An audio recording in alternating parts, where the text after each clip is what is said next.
What's going on, guys? Welcome to another episode of the Pro GK podcast. My name is Omar Zeenni, and I'll be your host once again. In today's episode, I wanted to answer a question that I frequently get asked, and that is, how do I manage my nerves before a big game or a big trial? And so the main reason why I wanted to answer this question is because, for athletes and especially for us goalkeepers, those nerves become more and more prevalent as the stakes become higher.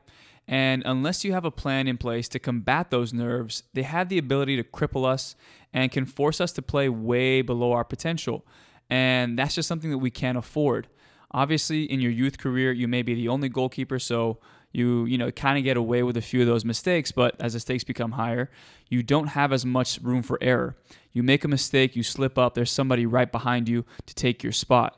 So that's something that the coaches look for and try and find in somebody is that mental fortitude to continue to persist even after a mistake or after a bad run of form. And, as we all know, goalkeeping is just one of those unique positions in sports that comes with an incredible amount of stress and anxiety. And unless you are a goalkeeper yourself, it can be difficult to understand what we go through on a day-to-day basis. And so this is something that I've personally struggled with my entire playing career. From a young age, I was told that, these anxieties were normal and that I just needed to deal with them. And so that's what I did. I kept these nerves to myself and just continued to play.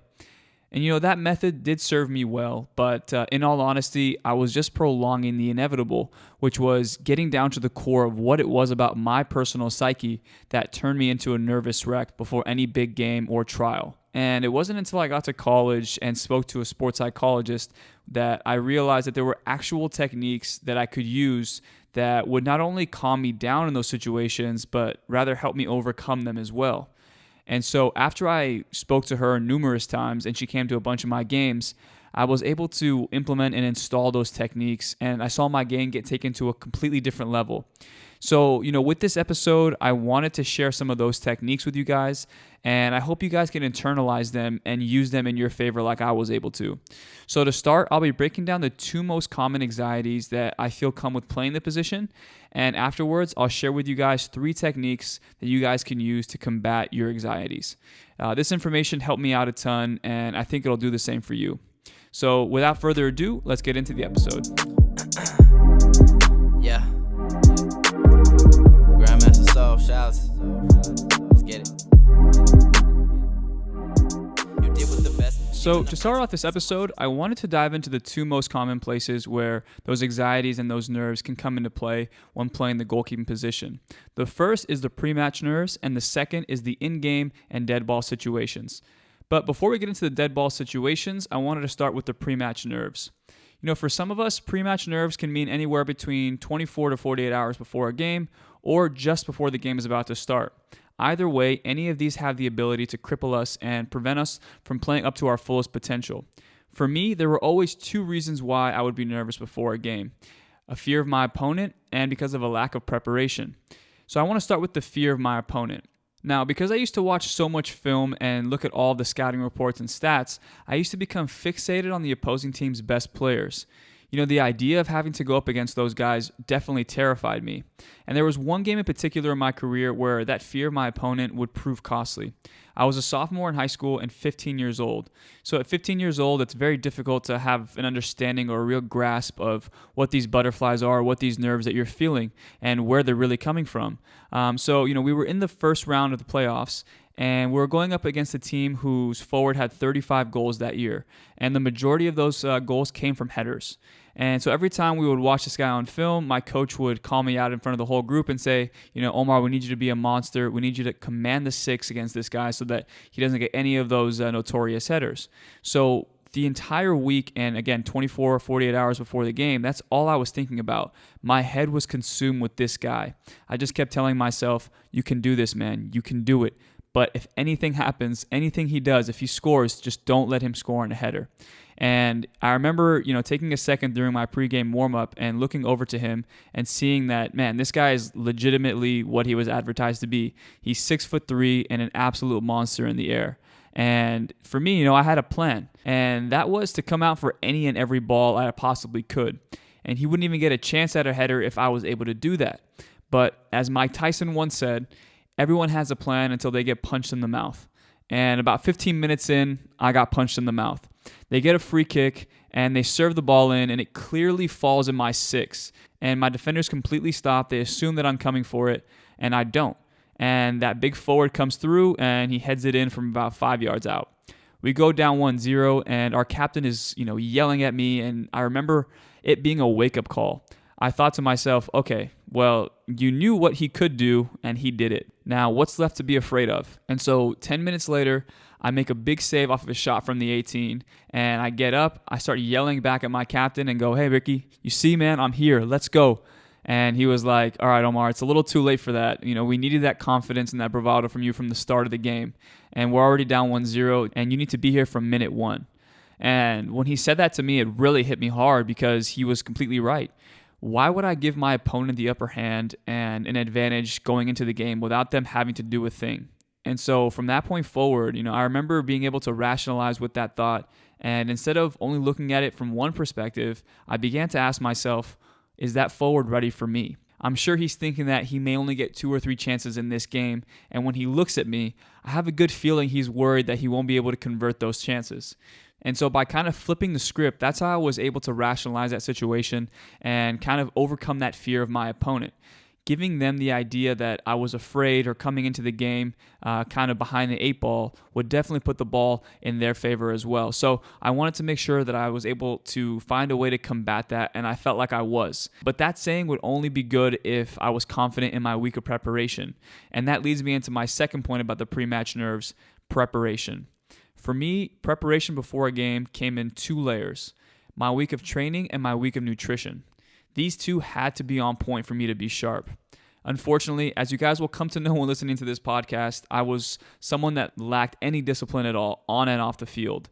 Now, the reason why I bring these 2 up together is because they're more or less intertwined.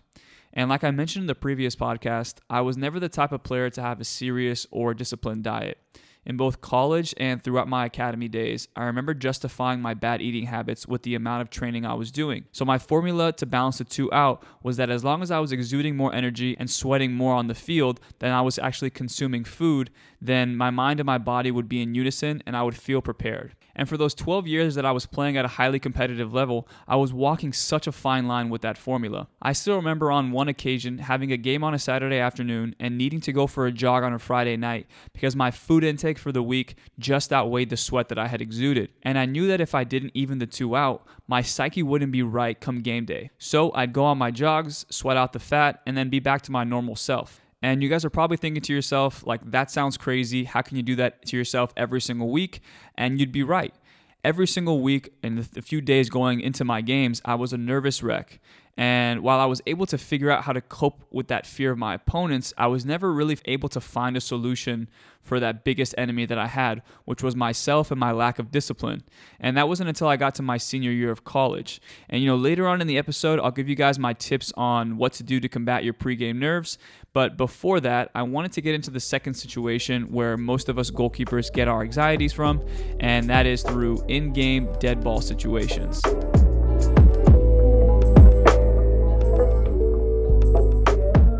Most of us are nervous wrecks before games. Those nerves just come in different ways. But the most common come from the fear of feeling unprepared or that we'll somehow forget everything that we've been taught and let in a howler that'll cost us the game. But if you've noticed that once the game starts, we tend to lose those nerves because we're so caught up in the game that we don't have a second to think about anything but the task in front of us. But there is a time in a game where all of those nerves come rushing back. And that brings us to this point, dead ball situations. With dead ball situations, they can mean anything from a goal kick, a free kick, or even a long throw-in. Because all of these have one thing in common, the arrival of something called ANTS. ANTS is a term that was created by Dr. Daniel Amen. It stands for automatic negative thoughts. He believed that these ants would often come in the worst of times and the most critical of times and would almost become self-fulfilling prophecies. For example, when it comes to dead ball situations and you're convinced that you're going to make a bad decision on that flighted service, then guess what? You're probably going to make a bad decision on that flighted service. This type of thinking can severely hinder your ability to execute the proper technique, and that's a technique that we've trained hundreds and hundreds of times, and we've seen those situations hundreds and hundreds of times. Now, one of Dr. Amen's best techniques to combat those ants was self-talk. He said that every single time you have a thought, positive or negative, your brain releases chemicals. When you have a sad, miserable, or helpless thought, your brain immediately releases chemicals that can make your body feel awful. The opposite is also true. Whenever you have a happy or positive thought, your brain releases a completely different set of chemicals. So if you want to eliminate those automatic negative thoughts, you must turn them into a PAT, which is positive and affirming thoughts. So for me, whenever I'm in a crucial situation and am faced with those ants, I've come up with a few different positive and affirming thoughts that can quickly help me bounce back. The one that I use the most is a quote from a good friend of mine, Alexis Guerreros. Alexis is a co-host of an MLS podcast called The Cooligans, and he also happens to be a well-known comedian. And when we sat down recently, we spoke about the similarities between a stand-up comedian and a goalkeeper. We discussed the common nerves and how he dealt with those nerves. And he said something to me that left me in complete awe and really changed my perspective and outlook on things. He said, whenever I'm about to go on stage and get that sudden rush of nerves, I tell myself that the moment in front of me is not bigger than the skill set that I've developed. I'm better than whatever fear I have in that moment. I'm not going to let my hard work go to waste because of some nerves. And ever since he said that, I've really taken it to heart and I've taken it with me everywhere. I've used it whenever I'm faced with those ants and in crucial situations. But there's one thing that Alexis says that I really want to highlight again. And he says, the moment in front of me is not bigger than the skill set that I've developed. And so when he says the skill set that I've developed, he is talking about his preparation and how confident he is in it. And preparation, again, is the key word here and is especially important when it comes to the topic of nerves. And that's what's going to take us into the next segment of the episode, where I'll be giving you guys a few techniques along with self-talk that can really help you guys overcome those nerves and those ants when you guys are faced with them in games or in pre-game situations. What time is it? 12:47.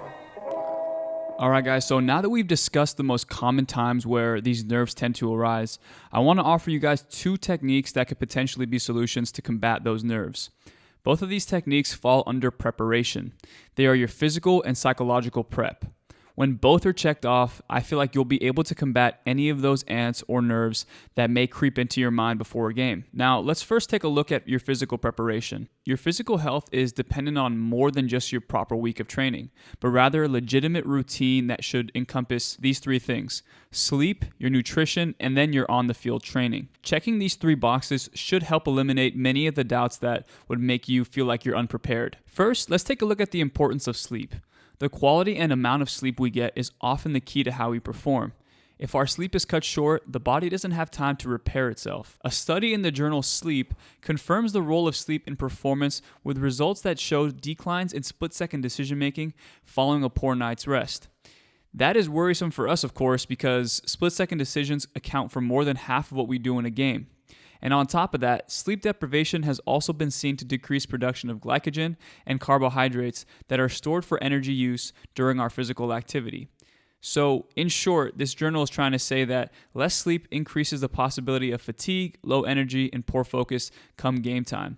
That is why it is so crucial for us, mainly because we're not always involved in the game and we're not always going to be asked to do something, but we want to make sure that when we are called upon in the 90th minute or in the first minute of the game, that we have the ability to kind of call on those split-second decisions and that we can make the proper decisions in those moments.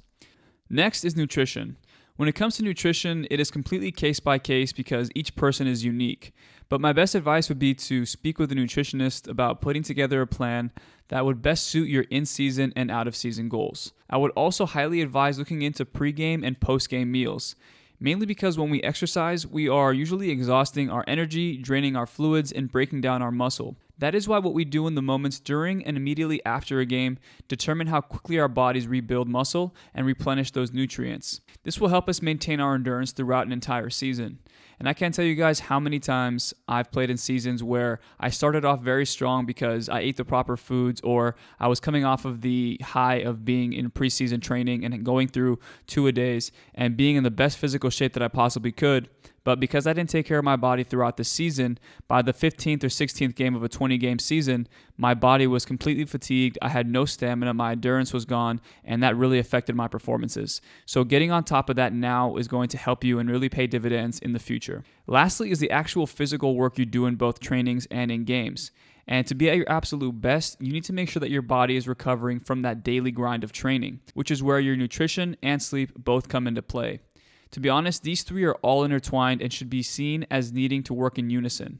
So do yourself a favor now and start putting together a routine that encompasses all three. Trust me, you guys, this is a lot of stuff that I regret when I played that I didn't do. So take my advice here, because I have been not the beneficiary, but somebody who has had to pay the price because I didn't put all of these three together continuously. At times I did, but not as a routine and not as a habit throughout the entire season. All right, guys, so now that we've covered the physical side of the preparation aspect, let's go into the psychological side. And I want to talk about something called mental imagery. And mental imagery in reference to sports essentially means using all of your senses to rehearse your sport in your mind. This technique is used by virtually all the great athletes, and research has shown that when you combine this with actual training, it improves performance more than just your practice alone.